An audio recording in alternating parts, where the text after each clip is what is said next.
merci d'être venus si nombreux pour ce premier concert d'un cycle qui s'appelle Corto Scena Czech.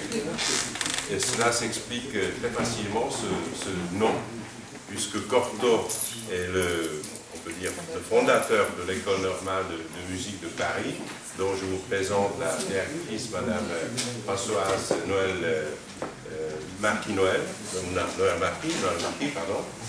Et donc, je voudrais aussi vous remercier tout de suite pour toute cette collaboration qui démarre aujourd'hui et qui, je l'espère, durera très longtemps. Le principe est très simple, c'est que les étudiants de l'École normale de musique de Paris travaillent avec leurs professeurs des œuvres de la musique française et tchèque.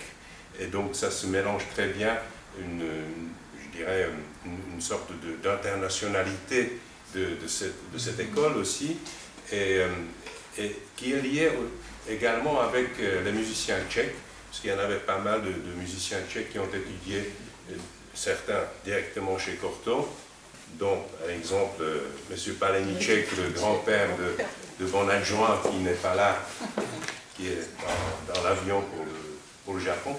Mais il y en avait aussi bien d'autres musiciens comme Pierre Kouchny, Oussa et bien d'autres. Et nous souhaitons beaucoup que cette collaboration se développe aussi dans ce sens-là. Et donc je donne la parole à Madame la directrice avec tous mes remerciements de cette collaboration. Merci à vous pour cette opportunité qui est donnée à nos étudiants de se produire dans de si belles conditions. On est un établissement d'enseignement supérieur et l'expérience professionnelle est très importante. À ce niveau-là, ils ont besoin de jouer et de jouer en public beaucoup. Donc toutes les occasions sont bonnes, surtout dans des conditions comme celle-là. Je ne vais pas parler longtemps, juste un petit mot sur le programme de cette première session, on va dire. Pour commencer ce cycle, on a choisi deux valeurs sûres, Claude Debussy et Antonin Dvorak. Petit commentaire, donc la sonate de Debussy, c'est intéressant, sonate pour violoncelle et piano. Dans cette époque de commémoration de la Grande Guerre, c'est une des toutes dernières œuvres de Debussy, elle a été composée en 1915. Donc même si le thème sous-jacent c'est la commedia dell'arte, il faut le replacer dans le contexte, qui a forcément une influence sur Debussy. Et ensuite, alors un tube de Antonin Dvorak qui est le trio de Dumki. Juste pour votre compréhension, pour ceux qui ne savent pas, Dumki c'est une danse ukrainienne. Donc c'est un ensemble, il y a une série de 6 petites pièces. Voilà.